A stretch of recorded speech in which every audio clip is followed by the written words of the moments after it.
하나님의 말씀은 열왕기상 18장 25절에서 29절 말씀입니다. 엘리야가 바알의 선지자들에게 이르되 너희는 많으니 먼저 한 송아지를 택하여 잡고 너희의 신의 이름을 부르라. 그러나 불을 놓지 말라. 저희가 그 받은 송아지를 취하여 잡고 아침부터 낮까지 바알의 이름을 불러 가로되 바알이여 우리에게 응답하소서 하나 아무 소리도 없고 아무 응답하는 자도 없으므로 저희가 그 쌓은 단 주위에서 뛰놀더라. 오정에 이르러는 엘리야가 저희를 조롱하여 가로되 큰 소리로 부르라. 저는 신인즉 묵상하고 있는지 혹 잠깐 나갔는지 혹 길을 행하는지 혹 잠이 들어서 깨워야 할 것인지 하매 이에 저희가 큰 소리로 부르고 그 규례를 따라 피가 흐르기까지 칼과 창으로 그 몸을 상하게 하더라. 이같이 하여 오정이 지났으나 저희가 오히려 진언을 하여 저녁 소재 드릴 때까지 이를지라도 아무 소리도 없고 아무 응답하는 자도 없고 아무 돌아보는 자도 없더라. 아멘. 코페르니쿠스라는 사람을 아실 겁니다. 지구는 공처럼 둥글다. 당시 시대에는 정말 상상도 할 수 없는 이야기를 한 사람이죠. 코페르니쿠스는 눈에 보이는 대로 지구를 보지 않았습니다. 교회 여러분, 신앙도 다르지 않습니다. 보이는 것만이 세상의 전부이며 스스로 자기 인생을 통제할 수 있다고 믿었는데 언제부터 인간은 보이지 않는 실체가 존재함을 믿게 되고 자기 인생 또한 어떤 절대적인 분의 주권 아래 있다는 것을 믿게 됩니다. 이게 바로 신앙인의 출발점이죠. 보이는 것이 전부가 아니다. 그렇죠. 엘리야는 아합에게 바울과 아세라 선지자 850명을 갈멜산에 모으라고 제안을 합니다.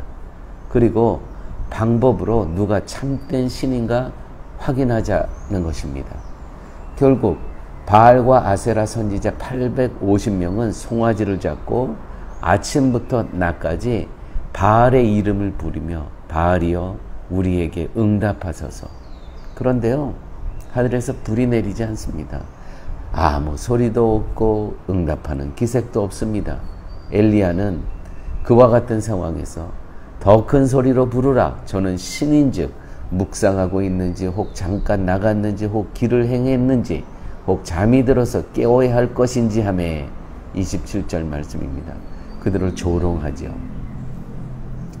엘리야의 조롱에 더욱 다급해졌을 850명의 선지자들은 더욱 큰 소리로 부르고 자신들의 규례를 따라 피가 흐르기까지 칼과 창으로 자기 몸을 상하게 하기까지 합니다.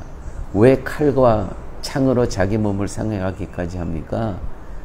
우리는 이와 같이 열정과 열심이 있다는 것이죠. 여러분, 이 열정과 열심이 통하겠습니까? 신은 그들의 바알신과 아세라신은 잠잠했을 뿐입니다. 신을 부르고 응답을 받기 위해 그들이 어떤 방법을 동원했습니까? 바알과 아세라 선지자가 자기들의 신을 부르고 응답을 받기 위해 동원한 것은 자신들의 열정이었다는 것이죠. 자신들의 열정. 여러분, 하나님은 인간의 열심과 정성을 보시는 분이 아닙니다. 하나님은 철저하게 자신의 말씀 안에서만 일하시는 분임을 믿으시기 바랍니다. 이 부분이 정말 중요합니다. 하나님은 철저하게 자신의 말씀 안에서만 일하시는 분이다. 그러므로 신자는 자신의 열심과 정성을 보여서 하나님께 기쁨이 되려고 해서는 안 됩니다. 복음의 시스템이 작동이 안 됩니다. 오직 하나님의 말씀이 무엇인가에만 집중해야 될 것입니다. 누가복음 1장 37절 38절 성령께서 말씀을 하시는데 마리아에게 내가 성령으로 잉태할 것이라는 것입니다. 대저 하나님의 모든 말씀은 능치 못하심이 없느니라. 이것이 마리아가 하나님께 하는 응답입니다. 성령을 통해서 너가 잉태할 것이라.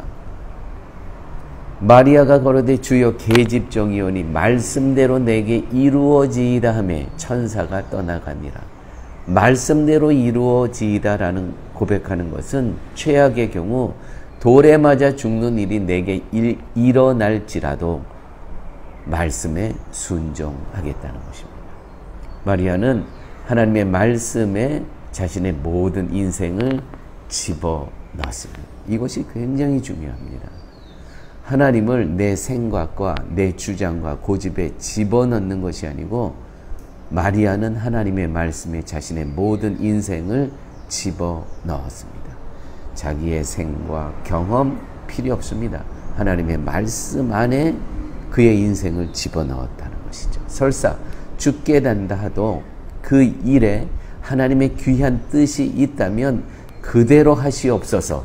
저는 그 일에 쓰임받는 것만으로도 너무나 큰 기쁨이며 죽게 된다면 그보다 더 큰 영광이 없습니다. 라는 것이 마리아의 고백이었다는 것입니다. 교회 여러분, 성도가 자신의 열심을 동원하고자 하는 것은 현재 하나님이 침묵하고 계시는 것으로 여겨지기 때문입니다. 우리가 하나님의 말씀에 들어갈 때, 우리가 우리의 주장과 고집과 생각을 말씀에 집어넣을 때 하나님이 일하십니다.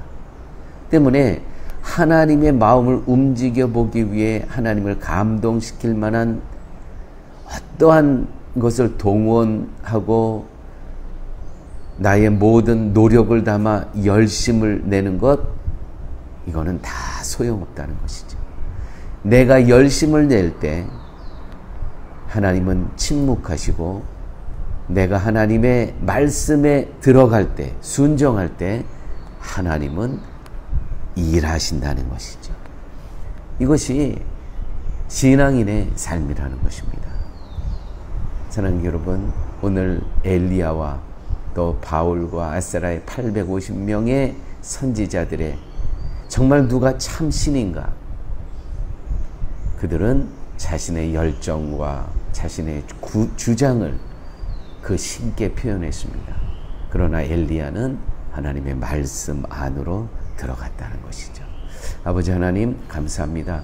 말씀 속에서 성도가, 신앙인이 어떻게 살아가야 될 것을 가르쳐 주심을 감사합니다. 아버지와 내 열심으로 사는 인생이 아니고 내가 말씀 안에 들어가서 하나님이 일하실 수 있도록 내가 하나님을 의지하고 내가 하나님만을 바라보고 살아갈 수 있는 저희들의 삶 되게 하여 주옵소서. 예수님 이름으로 기도드렸습니다. 아멘.